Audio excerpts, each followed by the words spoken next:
Você vai adorar, amor. É o melhor modelo do mercado, última geração, memória infinita, câmera perfeita. Paguei R$ 15.000 nesse presente porque você merece o melhor. Foi o que meu marido Ricardo disse na frente de toda a família, no nosso aniversário de 23 anos de casamento, estendendo aquela caixa vermelha com um laço dourado impecável. Todos aplaudiram. Minha sogra sorriu com aquele jeito de quem aprova. Meus filhos, Caio de 21 anos e Marina de 19, gravavam tudo no celular. E eu? Eu apenas peguei a caixa, abri devagar, olhei para aquele iPhone reluzente e sorri de volta para ele. Mas não foi um sorriso de gratidão. Foi um sorriso de quem acabava de entender algo que ninguém mais naquela mesa havia percebido. Obrigada, Ricardo. Vou cuidar muito bem dele. E enquanto eu dizia isso, senti minha irmã Júlia apertar minha mão por baixo da mesa. Ela sabia. De alguma forma, ela sempre soube antes de mim quando algo estava errado. A luz dourada das velas ainda tremulava na mesa posta do Terraço Jardins, aquele restaurante sofisticado no Itaim Bibi que Ricardo escolhera para a comemoração. Eu usava um vestido azul marinho que ele mesmo tinha comprado 3 semanas antes, dizendo que combinava com meus olhos. Tinha 45 anos, cabelos castanhos lisos até os ombros que eu penteava religiosamente todas as manhãs, unhas feitas, maquiagem discreta. Era a esposa perfeita que aprendi a ser durante mais de 2 décadas. Ricardo, aos 48 anos, estava impecável no terno cinza que eu havia passado naquela tarde. Cabelos grisalhos nas têmporas, barba por fazer do jeito que ele gostava de manter nos finais de semana, aquele perfume amadeirado que eu mesma escolhia para ele todo Natal. O ar-condicionado do restaurante zumbia baixinho. Ouvia o tilintar das taças de vinho sendo erguidas em brinde. Sentia o tecido do vestido roçar em minhas pernas cruzadas. Meu coração batia num ritmo estranho, nem rápido demais, nem devagar. Era como se meu corpo soubesse algo que minha mente ainda processava. Júlia, sentada ao meu lado, observava Ricardo com aquela expressão analítica que só irmãs gêmeas desenvolvem. Ela tinha os mesmos olhos castanhos que eu, mas seus cabelos eram mais curtos, mais práticos. Trabalhava como auditora e tinha desenvolvido ao longo dos anos um instinto para números que não fechavam e histórias que não faziam sentido. A humilhação completa ainda não tinha acontecido ali, naquele jantar. Aquilo era apenas o início, a preparação do terreno. Ricardo estava sendo o marido atencioso, o provedor generoso, o homem que toda mulher supostamente sonhava ter. Mas eu conhecia aquele homem. Conhecia cada expressão dele, cada pausa nas frases, cada olhar de canto. E havia algo errado. Quando ele entregou o celular, suas mãos tremeram por uma fração de segundo. Quando eu agradeci, ele desviou o olhar rápido demais. E quando Júlia pegou o aparelho para examinar, "Nossa, Fernanda, que luxo, deixa eu ver as especificações." Eu vi Ricardo engolir em seco. Foi então, enquanto Júlia deslizava os dedos pela tela inicial, checando os aplicativos pré-instalados, que ela parou. Seus olhos encontraram os meus. Ela não disse nada na frente de todos, apenas me devolveu o telefone com um aperto de mão significativo. Mais tarde, no banheiro do restaurante, longe dos ouvidos de Ricardo e das crianças, ela finalmente falou. "Fernanda, esse celular veio com aplicativos de rastreamento pré-instalados. Aplicativos que se escondem entre os sistemas, que monitoram localização, mensagens, ligações. Isso não é um presente, é uma armadilha." Eu ri. Ri porque a alternativa era gritar. 23 anos de casamento. 23 anos cuidando da casa dele, criando os filhos dele, administrando a vida dele. E agora ele me dava um celular espião como presente de aniversário. "Tem certeza?" perguntei, já sabendo a resposta. "Absoluta. Trabalho com tecnologia forense na empresa. Reconheço esses aplicativos de longe. Ele quer te monitorar, Fernanda. A questão é, por quê?" Eu voltei para a mesa diferente. Continuei sorrindo, agradecendo, participando da conversa sobre os planos de viagem que faríamos no final do ano. Vamos para Campos do Jordão, você vai adorar, amor, já reservei a pousada. Mas minha mente estava acelerada. Por que um homem monitora a esposa? 3 possibilidades me ocorreram imediatamente. Ou ele estava escondendo algo e tinha medo que eu descobrisse, ou ele suspeitava que eu estava escondendo algo, ou ambos. Conhecendo Ricardo como eu conhecia, a primeira opção parecia mais provável. Fazia 6 meses que ele estava diferente. Mais atencioso, mais presente, mais carinhoso. Eu havia interpretado como um renascimento do nosso casamento, aquela fase boa que alguns casais têm depois que os filhos crescem. Mas agora, tudo fazia sentido de outra forma. Homens culpados compensam. Homens que traem tentam aliviar a consciência sendo extra gentis. E homens controladores precisam saber onde suas esposas estão, especialmente quando estão fazendo exatamente aquilo que acusariam suas esposas de fazer. Eu peguei minha aliança de ouro branco, uma eternidade de pequenos diamantes incrustados, presente dos nossos 15 anos, e a girei no dedo. Ela estava frouxa. Eu tinha emagrecido 4 quilos nos últimos meses, sem perceber. Estresse, tinha pensado. Menopausa chegando, tinha justificado.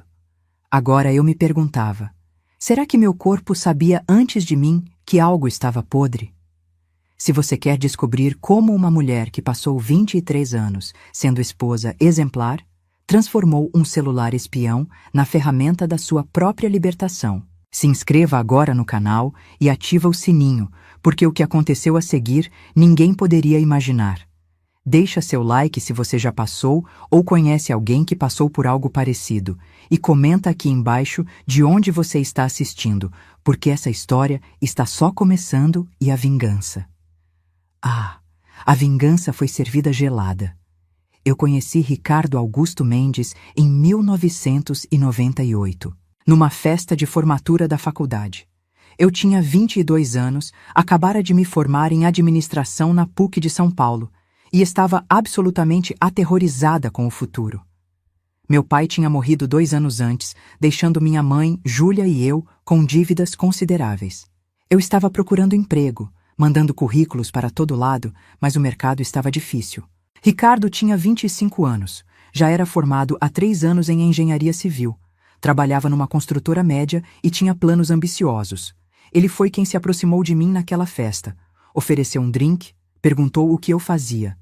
Quando eu contei sobre minha formação e minha busca por emprego, ele disse algo que gravei na memória. Uma mulher inteligente vale ouro. Se você aceitar jantar comigo amanhã, prometo te ajudar a encontrar um caminho. Parecia galante, promissor. Ele usava um terno que provavelmente era emprestado ou muito antigo, mas estava limpo e bem passado. Tinha aquele sorriso confiante de homem que sabe para onde vai. Eu aceitei o jantar, depois aceitei outro, e outro. Em 6 meses estávamos morando juntos num apartamento pequeno no Tatuapé. Em 1 ano estávamos casados. Foi tudo muito rápido, mas parecia certo. Ele falava sobre construir algo juntos, sobre parceria, sobre futuro, e eu, que vinha de uma família quebrada financeiramente, que estava cansada de lutar sozinha, vi nele um porto seguro. Os primeiros 5 anos foram bons. Não espetaculares, mas bons. Eu consegui um emprego numa empresa de logística, trabalhava no administrativo, ganhava razoavelmente bem. Ricardo estava crescendo na construtora, começando a gerenciar obras maiores. Morávamos com economia, juntando dinheiro. Eu cozinhava todos os dias, lavava, passava, limpava. Ele trabalhava até tarde, chegava cansado, mas sempre agradecia pelo jantar pronto. Tivemos Caio em 2002. Eu tirei licença maternidade e voltei ao trabalho, mas as coisas ficaram mais difíceis. Creche era cara, babá também. Minha mãe ajudava quando podia, mas ela trabalhava o dia todo como costureira. Foi Ricardo quem sugeriu. Por que você não fica em casa uns anos? Até o Caio crescer um pouco? Eu estou ganhando bem, a gente se vira. Eu hesitei. Tinha medo de perder minha independência financeira, minha carreira, mas ele foi convincente. É temporário, amor. 2, 3 anos no máximo. Você é tão competente, vai voltar para o mercado tranquila. Eu acreditei. Pedi demissão. Fiquei em casa. 3 anos se tornaram 6 quando Marina nasceu em 2005. E 6 anos se tornaram 18. Quando eu percebi, eu tinha 40 anos, nenhuma experiência profissional recente, nenhuma rede de contatos, nenhuma autonomia financeira. E Ricardo? Ricardo tinha construído um império. A construtora onde ele trabalhava faliu em 2007, na crise. Ele ficou desempregado por 6 meses. Foram os piores meses do nosso casamento. Ele ficava em casa, frustrado, irritado, culpando o mundo. Eu usava nossas economias, aquelas que eu tinha ajudado a juntar trabalhando, para manter a casa funcionando. Preparava refeições baratas, remendava roupas, cortava gastos. E quando o dinheiro acabou, foi minha mãe quem nos emprestou 80 mil reais que ela tinha guardado de uma indenização trabalhista. Paga quando puder, filha. Família ajuda a família. Ricardo pegou aquele dinheiro e abriu a própria construtora. M&M Construções, ele chamou. M de Mendes, nosso sobrenome, e M de Marina, e Mendes do Caio também, ele explicou. Nunca foi M de Fernanda Mendes, a esposa que sustentou a casa durante a crise. Mas tudo bem, eu não estava trabalhando de verdade na cabeça dele. Eu só estava criando 2 filhos, mantendo uma casa funcionando, fazendo render o impossível, gerenciando as contas, negociando prazos com credores, sendo a estrutura invisível que permitia que ele pudesse sonhar grande. Nos primeiros 3 anos, a empresa foi devagar. Ricardo trabalhava feito louco, chegava às 11 da noite, saía às 5 da manhã. Eu acordava com ele, preparava café, marmita, organizava os papéis que ele esquecia. A empresa começou a crescer em 2011. Pequenas obras viraram obras médias. Obras médias viraram grandes contratos. Em 2015, Ricardo assinou um contrato de 17 milhões de reais para construir um condomínio inteiro em Santana de Parnaíba. Foi quando as coisas mudaram de verdade. Dinheiro transforma pessoas, descobri. Ou talvez apenas revele quem elas sempre foram por baixo da necessidade de manter as aparências. Ricardo começou a chegar mais tarde. Começou a viajar mais. Reuniões em Brasília, negociações no Rio, visita a fornecedores em Minas. Eu acreditava porque por que não acreditaria? Éramos casados há quase 20 anos. Tínhamos filhos. Tínhamos uma história. Compramos uma casa maior em 2016, no Alto de Pinheiros. 400 metros quadrados, 4 suítes, piscina, churrasqueira. 5 milhões de reais à vista. Eu escolhi cada detalhe da decoração. Passei meses planejando, comprando móveis, fazendo da casa um lar. Ricardo pagou tudo, e cada vez que eu agradecia, ele respondia: "Você merece, amor. Você cuidou de mim quando eu não tinha nada." Parecia sincero. Eu mobiliei a casa, organizei as mudanças, adaptei os quartos para os filhos que já eram adolescentes. Caio estava na faculdade de engenharia, seguindo os passos do pai. Marina estava terminando o ensino médio, querendo cursar arquitetura.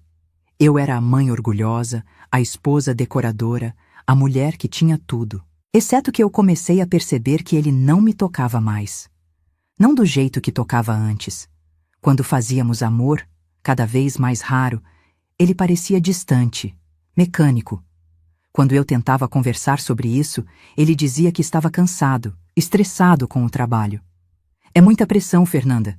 Você não entende o peso que é gerenciar uma empresa desse tamanho." E eu engolia minha insegurança, minha solidão, minha sensação crescente de que tinha me tornado uma funcionária não remunerada da vida dele. Em 2020, durante a pandemia, as coisas se intensificaram. A empresa dele continuou operando. Construção era considerada serviço essencial. Ele passava dias fora. "Não posso voltar para casa e arriscar contaminar vocês", dizia. Ficava num apartamento que a empresa mantinha perto de uma das obras. Fazia sentido. Eu cuidei da casa, das crianças que agora eram adultos, mas ainda moravam conosco, das compras, da sanitização, de tudo. Sozinha, durante meses. Quando a pandemia diminuiu e ele voltou para casa de vez, eu esperava um reencontro, uma reconexão. Mas ele parecia um estranho. Olhava o celular obsessivamente. Atendia chamadas e saía do cômodo. Ria de mensagens que eu não via. Comprou um carro novo, um BMW X6 preto, 300 mil reais. É para impressionar clientes, justificou. Começou a ir à academia, a cuidar mais da aparência, a usar perfumes diferentes. E eu? Eu era a mesma. 5 quilos mais pesada do que quando nos casamos. Cabelos com fios brancos que eu pintava religiosamente, rugas ao redor dos olhos que nenhum creme eliminava. Eu era a esposa de 45 anos, invisível, substituível. Pelo menos era assim que eu estava começando a me sentir. Quando Júlia vinha me visitar, ela perguntava: "Você está feliz, Fê?" E eu respondia o que esposas infelizes aprendem a responder. Felicidade é relativo. Eu tenho uma boa casa, filhos saudáveis, um marido que provê. Isso não é felicidade? Ela apenas olhava para mim com aquela expressão que significava que ela sabia que eu estava mentindo, mas ela não insistia. Até aquela noite do jantar, até o celular. O que ninguém sabia, nem Ricardo, nem meus filhos, nem mesmo Júlia, era que eu tinha um segredo. Um segredo que eu guardava há quase 3 anos como um trunfo nunca usado. Uma carta na manga que eu esperava nunca precisar jogar. Minha mãe morreu em 2022, aos 72 anos. Foi rápido, um AVC fulminante enquanto ela dormia. Júlia e eu cuidamos de tudo: inventário, funeral, separação dos bens. A casa onde crescemos foi vendida por 600 mil reais, divididos entre nós duas, 300 mil reais para cada. Eu não contei para Ricardo. Não naquela hora, não depois. Quando ele perguntou sobre a herança, eu disse que tinha dado tudo certo, que estava tudo resolvido, que o dinheiro tinha sido pouco depois de pagar dívidas. Ele não perguntou mais detalhes. Por que perguntaria? Ele ganhava tanto que 300 mil reais eram irrelevantes. Mas para mim? Para uma mulher que não trabalhava há 18 anos, que não tinha renda própria, que dependia completamente do marido, 300 mil reais eram liberdade. Eram possibilidade. Eram uma saída de emergência. Eu transferi o dinheiro para uma conta que abri sozinha, num banco diferente, uma conta que Ricardo nem sabia que existia. Deixei o dinheiro parado lá, rendendo, crescendo. Em 3 anos, com juros e investimentos conservadores, aqueles 300 mil se tornaram 400 mil. E eu nunca mexi.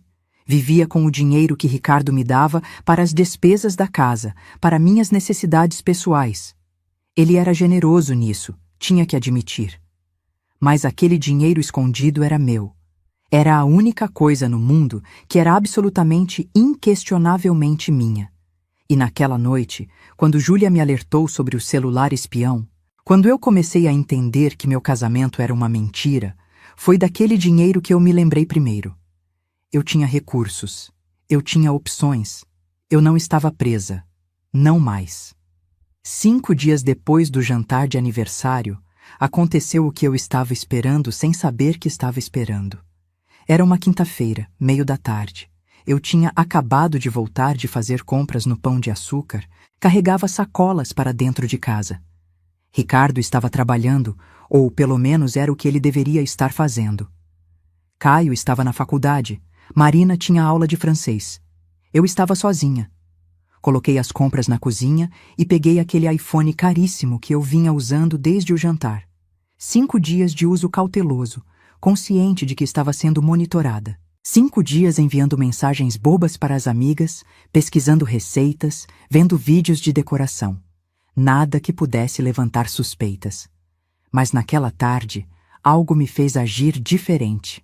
Talvez tenha sido a frustração acumulada, talvez o cansaço de fingir, ou talvez apenas a certeza de que eu precisava saber a verdade, qualquer que fosse o preço. Eu abri o histórico de localização do celular dele. Ricardo tinha me ensinado há anos como acessar, dizendo que era para eu saber onde ele estava caso precisasse de algo urgente. Naquela tarde, segundo o GPS, ele estava na Rua Helena, número 143, apartamento 52, no Morumbi. Não era nenhum endereço que eu conhecia. Não era o escritório dele. Não era nenhuma obra. Não era a casa de nenhum parente ou amigo. Anotei o endereço. Respirei fundo. E tomei uma decisão. 40 minutos depois, eu estava na frente do prédio. Um edifício moderno, de médio padrão, com portaria e segurança. Estacionei do outro lado da rua, dentro do meu Civic prata que Ricardo tinha me dado 3 anos antes. Para você ter independência, amor? E esperei. Não sabia o que estava esperando. Não tinha um plano. Apenas sabia que precisava ver com meus próprios olhos. 2 horas se passaram. O sol começou a se pôr. E então ele apareceu. Ricardo saiu pela porta do prédio acompanhado de uma mulher. Ela tinha uns 30 e poucos anos, cabelos loiros longos, corpo de academia, vestida com legging e blusa de treino cara. Bonita do jeito que homens de meia idade acham bonito. Jovem, vistosa, obviamente cuidada. Eles riam. Ele colocou a mão na cintura dela de um jeito possessivo, íntimo. Ela olhou para ele do jeito que eu mesma olhava 20 anos atrás, com adoração, com desejo, com aquela inocência de quem ainda não descobriu que homens podem mentir olhando nos seus olhos. Eles se beijaram ali, na frente do prédio, sem pressa, sem esconder. Depois, ele entrou no BMW dele, aquele que era para impressionar clientes, e foi embora. Ela voltou para dentro do prédio. Eu fiquei sentada no meu carro, as mãos tremendo no volante, a respiração curta, o mundo girando devagar demais e rápido demais ao mesmo tempo. 23 anos, 2 filhos, uma casa, uma vida inteira construída tijolo por tijolo. E ele tinha outra mulher, um apartamento no Morumbi, uma vida paralela. Chorei? Não. Não chorei naquela hora. Chorar viria depois, sozinha, no chuveiro, onde ninguém poderia ouvir. Naquele momento, eu apenas senti uma clareza gelada tomando conta de mim. Uma decisão se cristalizando como gelo sobre água. Se ele queria jogar sujo, se ele achava que podia me controlar com um celular espião enquanto me traía descaradamente, ele estava prestes a descobrir quem eu realmente era por baixo da esposa submissa. Liguei para Júlia direto do carro. Nem oi, nem tudo bem. Apenas: Júlia, você pode vir na minha casa agora? Eu preciso de ajuda. Preciso da sua ajuda profissional. Minha voz saiu firme, controlada. Ela deve ter percebido algo, porque não fez perguntas. Chego em 40 minutos. Desliguei e dirigi para casa. No caminho, parei numa papelaria e comprei um caderno simples, daqueles de capa dura preta. Na primeira página, escrevi: Registro de evidências. Início, 23 de janeiro de 2026. Embaixo, anotei tudo. Data, hora, endereço, descrição da mulher, placa do carro dele, cada detalhe que consegui gravar. Quando cheguei em casa, Ricardo ainda não tinha voltado. Guardei o caderno no fundo do meu armário, dentro de uma caixa de absorventes. Homens nunca mexem em caixas de absorventes. Lavei o rosto com água gelada. Preparei café. Quando Júlia chegou, me encontrou sentada na cozinha, completamente calma. O que aconteceu? Ela perguntou, preocupação estampada no rosto. Eu apenas empurrei o caderno na direção dela e disse: Eu preciso de um advogado, o melhor que você conhece. E preciso de um investigador particular, alguém discreto, alguém que consiga reunir provas. Júlia abriu o caderno, leu e seu rosto endureceu. Filho da mãe. Foi tudo o que ela disse. Depois, eu conheço alguém. Doutora Beatriz Alcântara, especialista em divórcios complexos, patrimônio alto. Ela é boa, Fê? É muito boa. E não tem pena de homem safado. Marca uma reunião, mas não no escritório dela. Em algum lugar discreto. E eu não posso usar esse celular. Apontei para o iPhone na mesa. Por quê? Porque ele está me rastreando. Por isso me deu esse celular. Júlia entendeu na hora. Ela trabalha com tecnologia forense, conhece todos os truques. Ele quer saber para onde você vai, com quem você fala, o que você faz. Exatamente. Então a gente usa isso contra ele. Ela sorriu, aquele sorriso afiado de quem acabou de ter uma ideia. Você continua usando esse celular normalmente. Mantém sua rotina exata. Academia, mercado, almoços com amigas, nada fora do padrão. Mas para tudo relacionado ao divórcio, você usa um celular secundário, pré-pago, registrado em nome de outra pessoa que ele nunca vai saber que existe. Você pode conseguir um desses para mim? Até amanhã. Ela fez uma pausa. Fernanda, você tem certeza? Quando você começar isso, não tem volta. Tenho certeza. Ele acabou com o nosso casamento quando decidiu ter uma amante. Eu só estou oficializando. Você vai precisar de dinheiro. Advogado bom é caro, investigador particular também. Foi quando eu contei sobre os 400 mil reais escondidos. Júlia arregalou os olhos. Você nunca me contou isso. Eu não contei para ninguém. Era meu segredo, meu plano de fuga. Acho que eu sempre soube, no fundo, que um dia ia precisar. Você é mais esperta do que eu imaginava. Não sou esperta, Ju. Sou uma mulher que passou a vida inteira construindo a vida de outro homem. Mas essa fase acabou. Agora eu vou reconstruir a minha. Nós conversamos por mais 2 horas, planejando cada passo. Júlia ia marcar a reunião com a advogada, ia conseguir o celular secundário, ia me passar contatos de investigadores, e eu. Eu ia continuar sendo a esposa perfeita. Ia sorrir, cozinhar, arrumar a casa, perguntar sobre o dia dele. Ia usar aquele celular espião como se não soubesse que era espião. Ia ser a Fernanda que ele pensava que eu era. Enquanto, por baixo, eu construía minha saída. Ricardo chegou às 8 da noite. Entrou pela porta com aquele sorriso cansado, me deu um beijo automático na testa. Como foi seu dia, amor? Tranquilo. Fui ao mercado, limpei a casa, preparei o jantar que você gosta. Mostrei a mesa posta, o bife à parmegiana que era o prato favorito dele. Você é incrível. Ele se sentou, começou a comer. Eu me sentei em frente a ele, observando. Esse homem que eu conhecia havia 23 anos. Esse homem que tinha outra mulher. Esse homem que tinha me dado um celular espião como presente de aniversário. Que tipo de pessoa faz isso? Que tipo de pessoa vive uma mentira tão completamente? Você está me olhando de um jeito estranho, ele comentou mastigando. Estou? Sorri. Desculpa, estava só pensando. Pensando no quê? Em como a vida surpreende a gente. Como as coisas mudam quando a gente menos espera. Ele deu uma risada. Você está ficando filosófica, Fernanda. É a idade, 45 anos, né? A gente começa a refletir sobre as escolhas que fez. E você se arrepende de alguma escolha? Me perguntou, aqueles olhos castanhos fixos nos meus. Foi um teste? Era curiosidade genuína?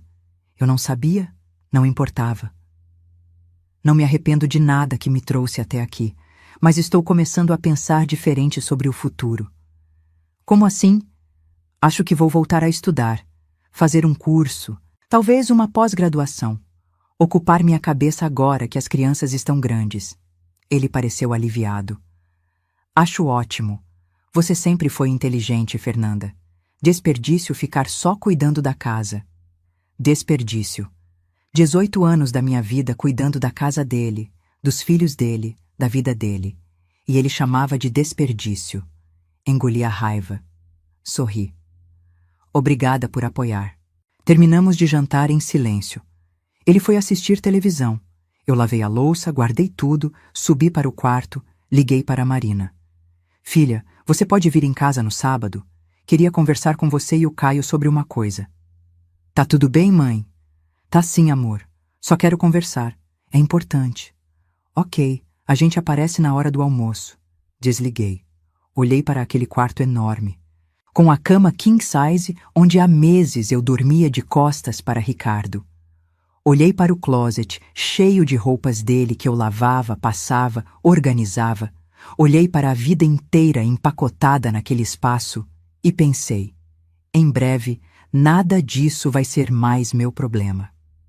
A reunião com doutora Beatriz Alcântara aconteceu 3 dias depois, numa cafeteria discreta no Jardim Europa.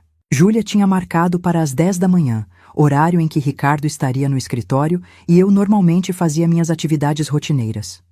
Usei o celular espião para pesquisar academias na região, criar um rastro falso.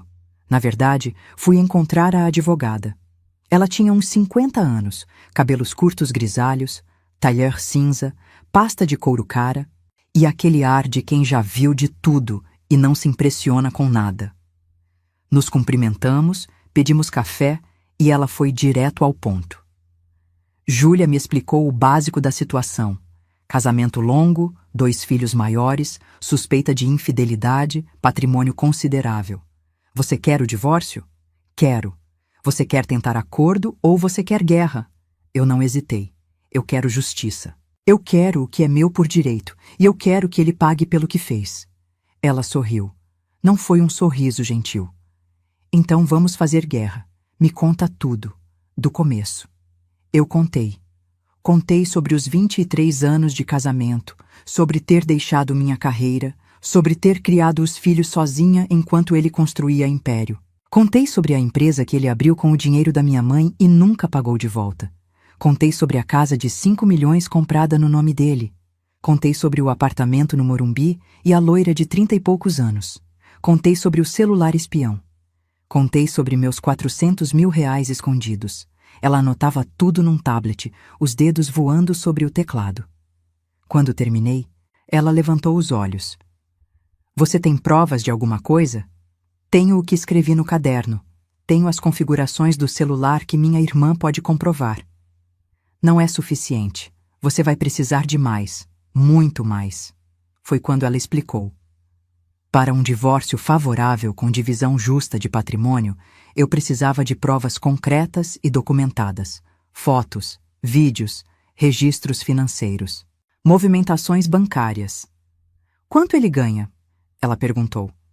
A empresa dele deve faturar uns 10 milhões por ano. Não sei exatamente.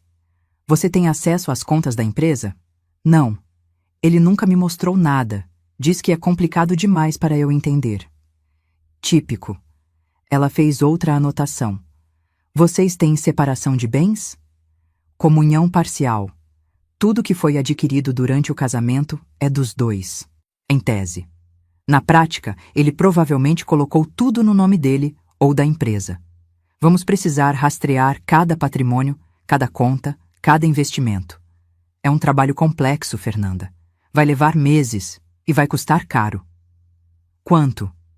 Entre advogados, investigadores, peritos contábeis, uns 250 mil reais. Era mais da metade dos meus 400 mil escondidos. Mas não havia escolha. Tudo bem, eu pago. Você tem certeza que quer fazer isso? Foi Júlia quem perguntou, a mão no meu braço. Porque uma vez que a gente começa, Fê, ele vai descobrir e vai ficar feio. Eu tenho certeza. Olhei para as duas. Vocês não entendem. Eu passei 23 anos sendo invisível, sendo a esposa, a mãe, a dona de casa. Eu construí a vida dele com minhas mãos. E agora ele me vigia como se eu fosse uma criminosa, enquanto ele transa com uma mulher 20 anos mais nova num apartamento que eu nem sei que existe. Não é só sobre o divórcio. É sobre dignidade. É sobre me provar que eu ainda existo como pessoa, não só como esposa dele. Doutora Beatriz assentiu. Então vamos começar. Primeira coisa, você não pode dar nenhum sinal de que sabe da traição. Nada de brigas, confrontos, acusações. Você continua sendo a esposa perfeita. Segunda coisa, contrate o investigador que vou te indicar. Ele vai seguir seu marido, fotografar, filmar, documentar tudo. Terceiro, você vai começar a juntar todos os documentos financeiros que conseguir. Imposto de renda, extratos de cartão, recibos, tudo. Quarto, você vai abrir uma conta de e-mail nova que ele não conhece e vai usar só esse e-mail para nossa comunicação. Quinto, não confia em ninguém, nem em amigas próximas. Gente fala, Fernanda, principalmente quando tem vinho no meio. E os meus filhos? O que eles sabem? Nada ainda. Você vai contar? Vou, mas no momento certo, quando eu tiver provas suficientes. Não quero que eles achem que eu estou louca ou exagerando. Boa decisão. Filhos adultos são complicados nesses casos. Alguns ficam do lado da mãe, outros do lado do pai. Outros ficam perdidos no meio. Quanto menos você envolver eles até ter certeza absoluta, melhor. Nós passamos mais 1 hora planejando. Ela me passou o contato do investigador. Marcos Ribeiro, ex-policial civil, especializado em casos matrimoniais. Me passou o contato de um perito contábil que poderia analisar as finanças da empresa do Ricardo. Me explicou sobre o processo de divórcio, as etapas, o tempo que levaria. Realisticamente, 18 meses até o divórcio final se ele não complicar. Se ele complicar, pode levar 3 anos. 3 anos. Parecia uma eternidade. E eu tenho que continuar morando com ele durante tudo isso? Legalmente. Não. Você pode sair de casa a qualquer momento, mas se você sair sem motivo justificado, pode complicar sua posição na partilha de bens. O ideal é você aguentar até ter provas suficientes de adultério comprovado. Aí você sai como a parte inocente, e isso pesa a seu favor. Aguentar. Mais alguns meses morando com o homem que me traía, fingindo que nada estava acontecendo. Fingindo que eu ainda era a Fernanda cega, ingênua, submissa. Eu conseguiria? Olhei para Júlia. Olhei para a doutora Beatriz. 2 mulheres fortes, cada uma à sua maneira. Se elas achavam que eu conseguia, então talvez eu conseguisse. Vamos fazer isso. Marcos Ribeiro era um homem de uns 60 anos, careca, barriga de cerveja, mas olhos extremamente atentos.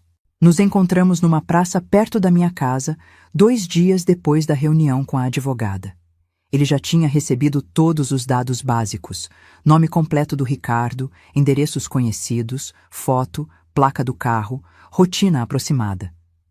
Esse tipo de trabalho leva tempo, ele explicou, sentado num banco enquanto fingíamos alimentar pombos. Eu preciso seguir o sujeito durante semanas, às vezes meses, até pegar um padrão, até conseguir as provas visuais que você precisa. Quanto tempo você acha?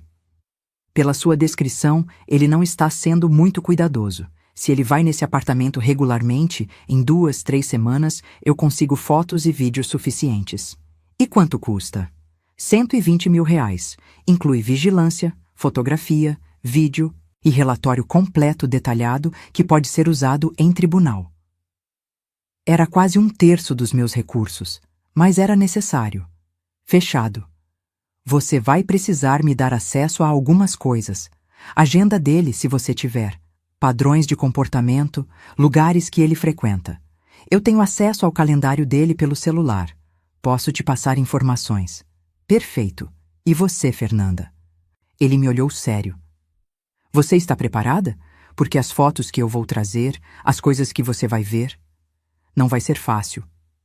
Eu estou preparada. E estava. Naquele momento, eu sentia uma determinação tão fria, tão clara, que nada do que aquele investigador pudesse me mostrar seria pior do que a traição que eu já tinha visto com meus próprios olhos. Ele começou o trabalho no dia seguinte. E eu? Eu voltei para casa e continuei sendo a esposa perfeita. Preparei o jantar favorito do Ricardo. Perguntei sobre o trabalho dele. Assisti Netflix com ele no sofá, sua mão displicente no meu ombro. Me deitei na cama king size ao lado dele, ouvi ele dormir e fiquei acordada olhando o teto, planejando cada passo seguinte. No sábado, como combinado, Caio e Marina vieram almoçar.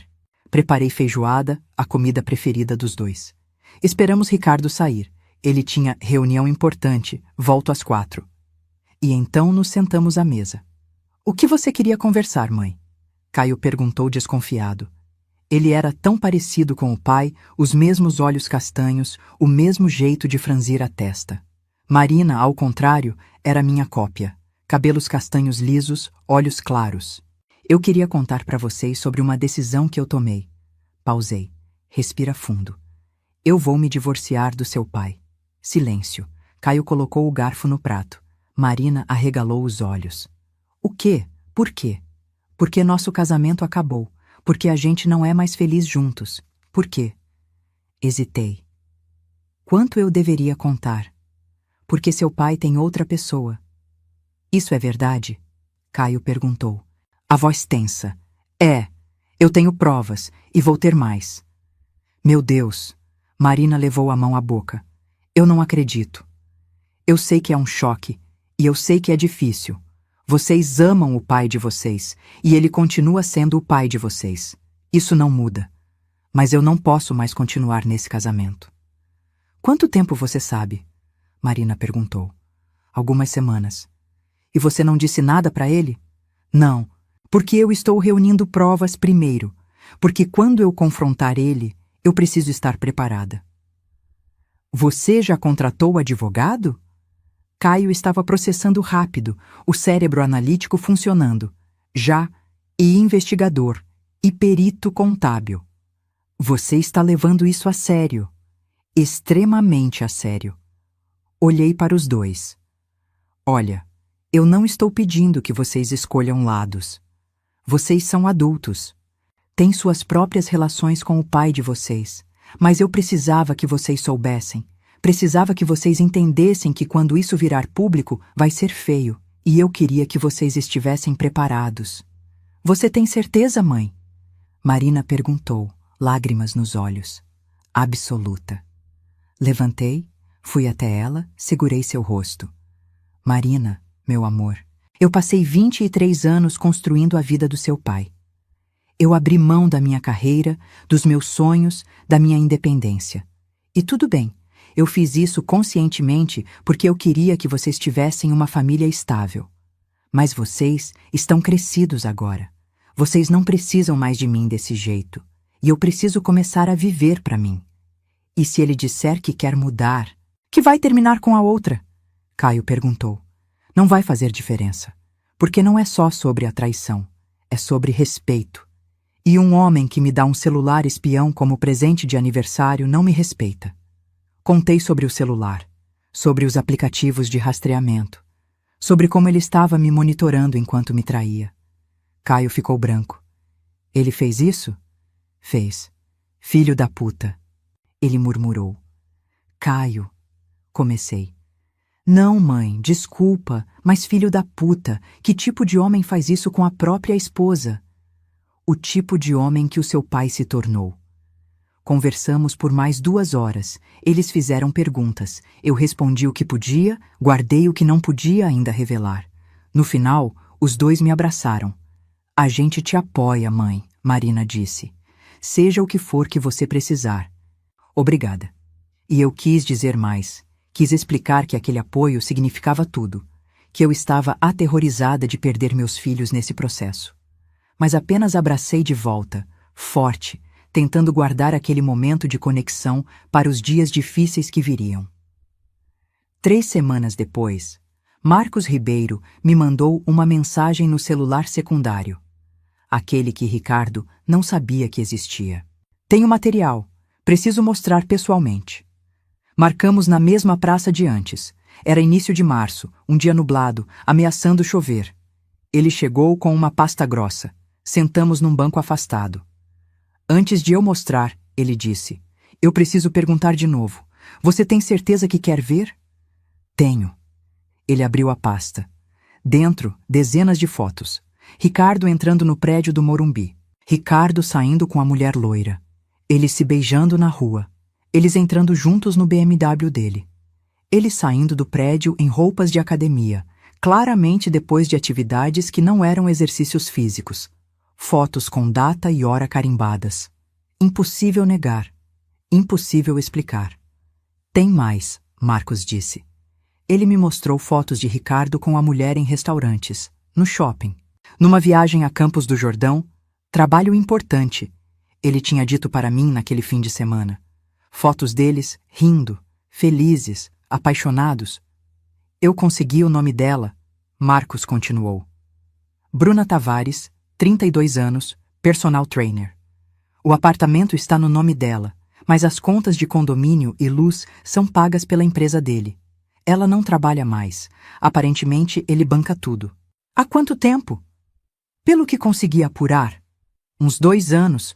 O apartamento foi comprado há 2 anos e meio. 2 anos. Enquanto eu cuidava da casa, planejava jantares, esperava ele chegar tarde da noite. 2 anos de mentiras sistemáticas. Você está bem? Marcos perguntou. Eu estava? Olhei para aquelas fotos. Para o meu marido com outra mulher. Para a vida dele que eu não conhecia.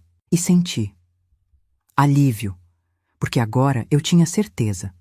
Não eram suposições, paranoias, inseguranças. Era real, documentado, indiscutível. Estou bem, eu disse. Estou pronta para o próximo passo. O próximo passo é você decidir quando confrontar e como confrontar. Ainda não, eu decidi na hora. Ainda não tenho tudo o que preciso. Precisa dos dados financeiros. Preciso saber exatamente quanto patrimônio ele escondeu. A doutora Beatriz pediu que eu te lembrasse. Quanto mais tempo você esperar, mais você vai sofrer morando com ele. Você tem certeza que aguenta? Eu aguento. E eu aguentei. Mais 6 semanas de vida normal. De preparar café da manhã, de dobrar as roupas dele, de dormir ao lado dele. Mas agora eu tinha as fotos guardadas num pendrive em lugar seguro. Agora eu tinha provas. E durante essas 6 semanas aconteceu algo que mudou completamente o jogo. Doutora Beatriz me ligou num sábado à tarde, voz urgente. Fernanda, você precisa vir ao escritório, agora. O que aconteceu? O perito contábil terminou a análise preliminar. Você vai querer ver isso pessoalmente. Fui. Inventei para Ricardo que ia encontrar Júlia no shopping.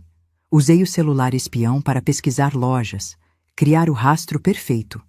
Na verdade, fui direto para o escritório da advogada. Quando cheguei, ela estava com o perito, homem de uns 40 anos, óculos grossos, aparência de contador típico, e uma pilha de documentos na mesa. Senta, doutora Beatriz disse. Sentei. O que vocês descobriram? O perito começou. Sua esposa, senhora Fernanda, seu marido é muito mais rico do que você imaginava e muito mais desonesto. Ele abriu uma planilha complexa no laptop. A empresa MM Construções tem patrimônio declarado de 28 milhões de reais, mas isso é o que está nos papéis oficiais. Quando eu cavei mais fundo, acessos a fornecedores, contratos, movimentações bancárias paralelas, eu descobri que a empresa real vale pelo menos 50 milhões. 50 milhões. Eu deixei o número afundar. Como ele esconde isso? Várias técnicas. Subfaturamento de contratos, empresas fantasmas que recebem pagamentos e redistribuem, contas no exterior. É sofisticado, mas não sofisticado o suficiente para passar despercebido de quem sabe onde procurar. E tem mais, doutora Beatriz interrompeu. O apartamento do Morumbi não é o único. Ele tem 3 apartamentos em nome da amante. Morumbi, Moema e Pinheiros. Total investido. Aproximadamente 4 milhões e meio de reais. 3 apartamentos, repeti, atordoada.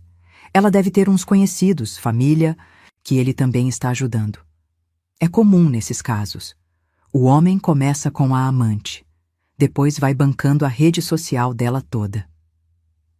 E a casa de vocês, o perito continuou. Aquela de 5 milhões que ele comprou à vista? Na verdade, foi financiada. Ele pegou o empréstimo usando a empresa como garantia. Ou seja, tecnicamente, a casa nem é totalmente paga. E o BMW dele, também financiado. Então, ele é dono de 50 milhões, mas financia carro? Comum em empresários que querem esconder patrimônio.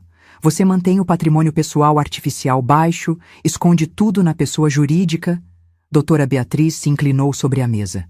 Fernanda, com essas informações, a gente muda completamente a estratégia. Você não vai só se divorciar. Você vai processá-lo por ocultação de patrimônio, por desvio de bens, e vai requerer 50% de tudo que for comprovadamente adquirido durante o casamento.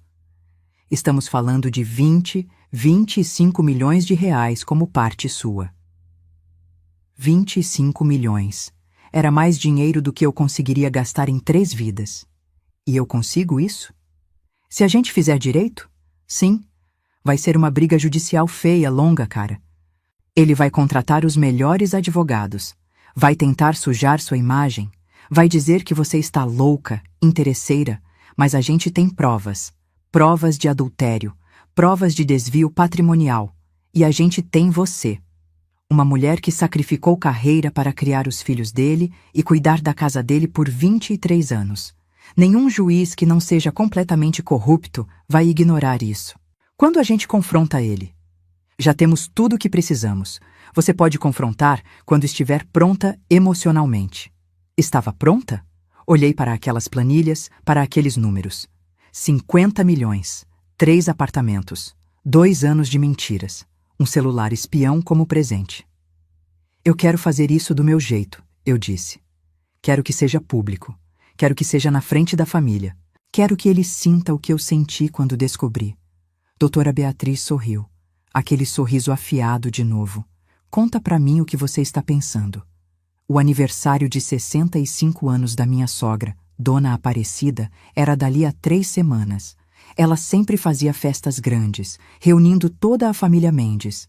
Irmãos do Ricardo, sobrinhos, tios, primos. Era a família perfeita brasileira. Conservadora, religiosa, aparências acima de tudo. Ricardo ia, eu ia, as crianças iam. Era esperado, era tradição. Eu quero confrontar ele lá, eu disse para uma advogada. Na frente de todos. Você tem certeza? Vai ser explosivo. Eu tenho, porque essa família sempre me tratou como a esposa decorativa. Sempre me diminuíram. Sempre acharam que o sucesso do Ricardo era só dele. Eu quero que eles saibam a verdade. Toda a verdade. E você está disposta a queimar essa ponte? Porque depois disso, você nunca mais vai ser bem-vinda naquele círculo. Eu não quero ser bem-vinda. Eu quero justiça. Planejamos tudo. Eu iria à festa normalmente. Levaria um pendrive com todas as fotos, todos os documentos. Na hora do parabéns, quando toda a família estivesse reunida, quando Ricardo estivesse feliz e desprevenido, eu ia revelar tudo. Ia conectar o pendrive na TV da sala. Ia mostrar as fotos. Ia contar sobre os 50 milhões escondidos. Ia destruir a imagem de homem de família exemplar que ele passava. E depois? Júlia perguntou, quando eu contei o plano para ela. Depois eu saio daquela casa de cabeça erguida e nunca mais volto. Onde você vai morar? Lembra do meu dinheiro escondido? Já usei mais da metade com advogados e investigador, mas ainda tenho o suficiente para alugar um apartamento bom. Pequeno, mas meu. E os filhos? Os filhos são adultos, eles vão entender. Aliás, eles já sabem. Conversei com eles, estão do meu lado. Você está realmente fazendo isso. Júlia me abraçou. Estou orgulhosa de você. Ainda não fiz nada. E Fernanda, você passou 3 meses planejando silenciosamente enquanto vivia com o homem que te traiu. Isso é mais coragem do que a maioria das mulheres teria. Talvez, ou talvez fosse desespero, ou talvez fosse simplesmente o reconhecimento de que eu não tinha mais nada a perder. As 3 semanas até a festa foram as piores, porque eu sabia que era a contagem regressiva, porque eu sabia que estava vivendo os últimos dias daquela vida. Ricardo estava especialmente atencioso. Trouxe flores 2 vezes, sugeriu jantar fora num restaurante caro. Estava tentando fazer algo? Estava sentindo culpa? Ou era só a performance de sempre? Não importava mais. Na noite antes da festa, ele estava particularmente animado. Amanhã vai ser legal. Fazia tempo que a gente não via toda a família reunida. É verdade. Minha mãe vai adorar o presente que a gente escolheu. Eu tinha escolhido, sozinha, como sempre. Vai sim. Você está estranha, Fernanda. Ultimamente você está diferente. Diferente como? Não sei, mais distante. Como se estivesse em outro lugar. Acho que é só cansaço. Você tem certeza que está tudo bem entre nós? E ali estava. A oportunidade perfeita para confrontar, para perguntar, para explodir. Mas eu não ia estragar meu plano. Amanhã, na frente de todos. Está tudo bem, Ricardo, só cansaço mesmo. Ele pareceu aliviado. Que bom, porque eu te amo, você sabe disso, né? Te amo. 2 palavras que não significavam nada vindas dele. Eu sei. Naquela noite, eu não dormi. Fiquei olhando o teto, contando as horas. Às 5 da manhã, eu levantei, tomei banho demorado, lavei o cabelo, me arrumei com cuidado. Vesti um vestido vermelho, cor de poder, cor de vingança, maquiagem impecável, salto alto. Eu ia confrontar o marido traidor, mas ia fazer isso com dignidade. Ricardo me olhou quando desceu. Você está linda. Obrigada. Fomos para a festa do jeito que sempre fomos, juntos, mas separados. marido e mulher em aparência, estranhos em essência. A casa de Dona Aparecida estava decorada com balões dourados e brancos, música alta, churrasco na área, uns 50 convidados espalhados pela casa e jardim. Todos da família Mendes, mais alguns amigos próximos. Chegamos às 2 da tarde. Dona Aparecida me recebeu com aquele abraço protocolar. Fernanda, que vestido bonito. Obrigada, Dona Cida. Ricardo foi cumprimentar os irmãos. Eu fui para a cozinha, onde as cunhadas estavam organizando as saladas. Elas conversavam sobre filhos, maridos, trabalhos. Eu fingia prestar atenção, mas minha cabeça estava no pendrive dentro da minha bolsa. Estava nas próximas horas. Caio e Marina chegaram juntos, às 3. Eles me procuraram com os olhos. Eu acenei. Eles sabiam o que ia acontecer. Eu tinha contado na noite anterior. Vocês têm certeza que querem estar aqui? Eu tinha perguntado. A gente quer ver você fazendo justiça, Marina tinha respondido. Às 4h30 começou o parabéns. Toda a família se reuniu na sala. Dona Aparecida no centro, rodeada de filhos e netos. O bolo enorme com velas acesas. Todo mundo cantando. Ricardo estava ao lado dela, braço nos ombros da mãe, sorrindo. O filho perfeito. Terminaram de cantar, cortaram o bolo, começaram a distribuir os pedaços. E foi aí que eu me mexi. Peguei o controle remoto da TV e liguei. Todos olharam confusos. Fernanda, o que você está fazendo? Ricardo perguntou rindo, achando que era alguma surpresa. Estou fazendo algo que deveria ter feito há muito tempo. Eu respondi, a voz firme. Peguei o pendrive, conectei na TV. A tela ficou azul por 1 segundo. Depois apareceu a primeira foto. Ricardo e Bruna beijando na frente do prédio do Morumbi. Silêncio. Um silêncio pesado, sufocante. Isso não é... Ricardo começou. É sim, eu interrompi. É você, com sua amante. Bruna Tavares, 32 anos. Vocês estão juntos há 2 anos. Ela mora num apartamento que você comprou para ela. Na verdade, 3 apartamentos. Mudei para a próxima foto. Eles no shopping. Próxima.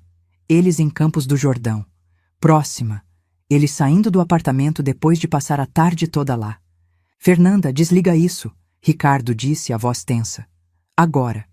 Não, porque todas essas pessoas aqui precisam saber quem você realmente é. Olhei ao redor. Dona Aparecida branca. Os irmãos dele de boca aberta.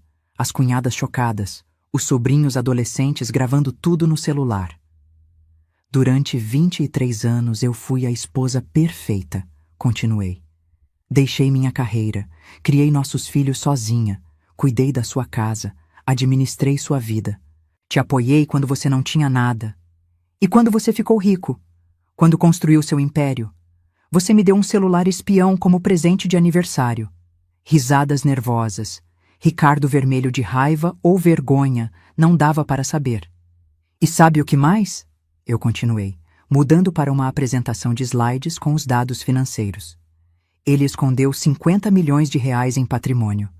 Subfaturou contratos, criou empresas fantasmas, desviou bens, tudo enquanto eu cuidava da casa dele de graça. Você está louca, Ricardo gritou. Você está humilhando a minha família, a minha mãe, no aniversário dela. Eu estou contando a verdade. E se isso humilha, o problema é seu, não meu. Fernanda, por favor, Dona Aparecida implorou.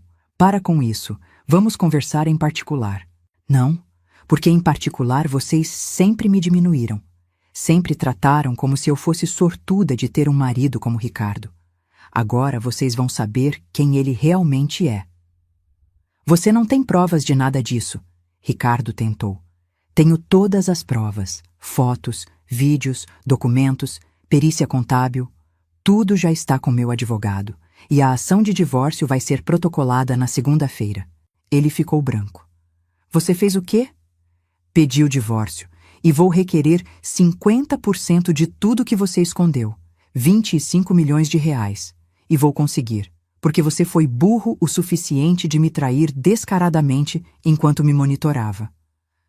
Desliguei a TV, peguei minha bolsa. Olhei para aquela família pela última vez. Podem continuar a festa. Dona Cida, feliz aniversário. Ricardo, você vai receber a citação na segunda.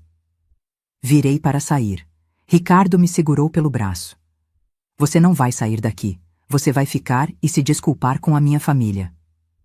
Olhei para a mão dele no meu braço, depois para os olhos dele. Me solta, agora. Ou o quê? Você vai fazer o quê? Foi Caio quem se aproximou. Ela pediu para soltar. Solta ela. Caio, fica fora disso. Ricardo sibilou. Sua mãe está tendo um ataque, está inventando coisas. Não está inventando nada, Marina se juntou ao irmão. A gente já sabia de tudo, e a gente apoia ela. Ricardo olhou para os filhos, para a esposa, para a família assistindo em silêncio, e finalmente me soltou. Eu saí daquela casa sem olhar para trás.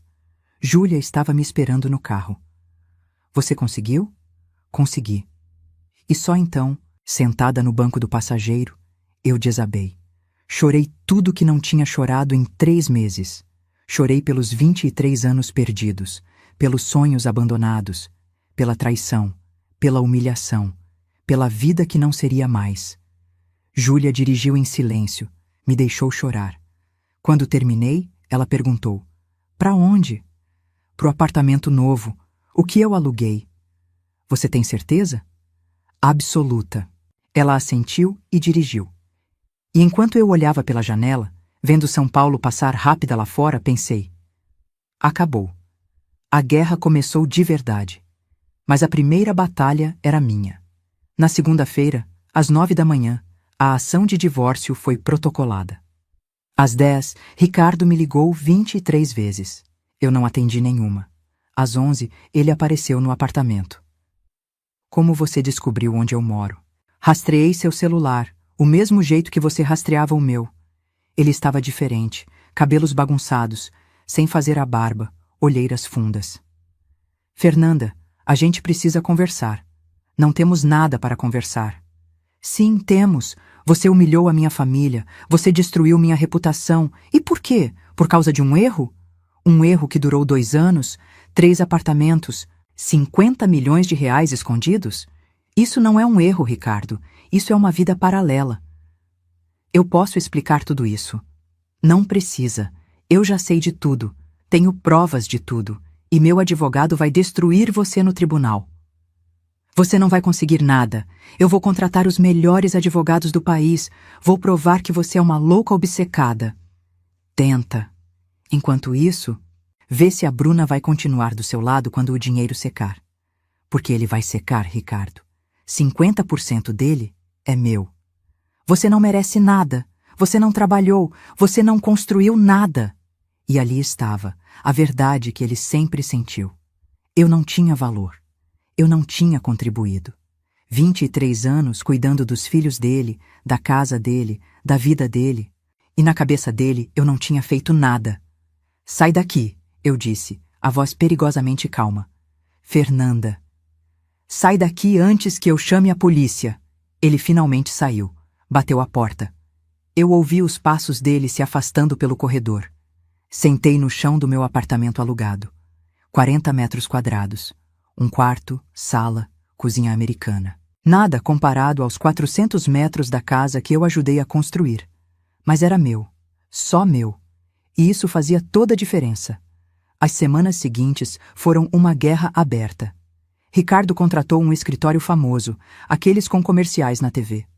Eles entraram com uma contestação brutal, alegando que eu era adultera, que eu era interesseira, que eu era desequilibrada mental. Pediram que eu fosse avaliada por psiquiatra. Pediram que minha ação fosse negada. Doutora Beatriz rebateu cada alegação com provas. As fotos, os vídeos, a perícia contábil, os depoimentos de Marcos Ribeiro. Ricardo tentou me difamar publicamente. Deu entrevista para um site de fofocas dizendo que eu era uma mulher frustrada que inventava histórias. A entrevista durou exatamente 6 horas online, antes que o advogado dele pedisse para tirar. Nossas contraprovas eram fortes demais. Bruna, a amante, descobriu que ele estava casado e o largou. Sim, ela tinha sido amante por 2 anos, mas aparentemente achava que ele era viúvo. Quando descobriu a verdade, terminou tudo e se mudou de São Paulo. Os 3 apartamentos ficaram vazios. Ricardo tentou vender, mas estavam bloqueados judicialmente. A família dele se dividiu. A mãe dele, obviamente, ficou do lado dele. Mães sempre defendem os filhos, mesmo quando eles estão errados, Júlia comentou. Mas alguns irmãos e cunhadas dele me procuraram em particular. A gente sempre soube que ele tinha outro lado, uma cunhada confessou. Mas nunca imaginamos que fosse tão ruim. A empresa dele começou a ter problemas. Clientes cancelando contratos, fornecedores desconfiando, imagem destruída. De 50 milhões de faturamento, ele caiu para 20 em 6 meses. E eu? Eu comecei a reconstruir. Matriculei num curso de MBA em gestão empresarial. Comecei terapia. Emagreci mais 5 quilos. Não de estresse, mas de academia, de cuidado comigo mesma. Cortei o cabelo curto, pintei uns reflexos. Renovei o guarda-roupa. Voltei a ser Fernanda, não mais a esposa do Ricardo. O processo levou 18 meses, como a doutora Beatriz tinha previsto. 18 meses de audiências, de perícias, de depoimentos. 18 meses de Ricardo tentando me destruir e falhando. No final, em setembro de 2027, saiu a sentença. Divórcio concedido. Adultério comprovado. Ocultação de patrimônio comprovada. Divisão de bens. 50% de todo o patrimônio do casal, incluindo os 50 milhões escondidos. 25 milhões de reais para mim. A casa do Alto de Pinheiros vendida e dividida. Pensão? Não pedi. Não precisava. Não queria nada dele exceto o que era meu por direito. Quando recebi a decisão, não pulei de alegria. Não comemorei. Apenas senti um alívio profundo. Estava acabado. Eu era livre. Ricardo apelou, claro, mas perdeu. Apelou de novo para instâncias superiores. Perdeu de novo. Em março de 2028, finalmente o dinheiro foi transferido. 23 milhões, 250 mil reais. Descontados os honorários dos advogados e impostos. A maior quantia que eu já tinha visto na vida. A maior quantia que eu jamais imaginei ter. Não gastei loucamente. Não comprei mansão nem carro de luxo. Comprei um apartamento de 120 metros quadrados num bairro bom, mas sem exageros. Investi a maior parte do dinheiro em fundos conservadores. Usei um pouco para viajar. Conheci a Europa, algo que sempre quis fazer. Montei um pequeno negócio de consultoria em gestão doméstica para outras mulheres que queriam profissionalizar o cuidado das suas casas. E mais importante, doei 5 milhões para um fundo que ajuda mulheres vítimas de abuso doméstico a recomeçarem a vida. Hoje, olhando pela janela do meu apartamento, vendo o sol nascendo sobre São Paulo, eu penso no que aconteceu nos últimos 2 anos. Penso em quem eu era, a esposa invisível, submissa, sem voz. Penso em quem eu me tornei, uma mulher independente, forte, dona do próprio destino. Tenho 48 anos. Meus filhos são meus melhores amigos. Marina se formou em arquitetura e trabalha num escritório renomado. Caio terminou engenharia e abriu a própria empresa. Pequena, honesta, diferente do pai. Eles falam com Ricardo ocasionalmente. O relacionamento é tenso, mas existe.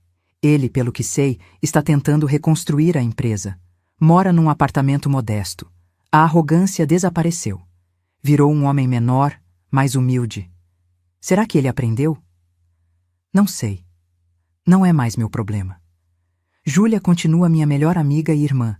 Ela diz que eu inspirei ela a ser mais corajosa na própria vida. Eu aprendi que nunca é tarde para recomeçar. Aprendi que dignidade não se negocia. Aprendi que amor próprio vem antes de qualquer outra coisa. Aprendi que 23 anos não foram desperdiçados. Foram a jornada necessária para eu me tornar quem sou hoje. Conheci alguém? Conheci. Um homem gentil, de 51 anos, professor universitário, divorciado também. Nós estamos indo devagar, sem pressa, construindo algo saudável. Ele respeita minha independência. Eu respeito a dele. É diferente de tudo que já vivi. É melhor. Se essa história tocou seu coração, se você se identificou em algum momento dessa jornada, deixe seu comentário aqui embaixo contando de onde você está assistindo e o que mais tocou você. Compartilhe esse vídeo com aquela amiga, prima, vizinha que precisa ouvir essa mensagem. Que dignidade não se negocia, que amor próprio vem primeiro e que nunca, nunca é tarde para recomeçar.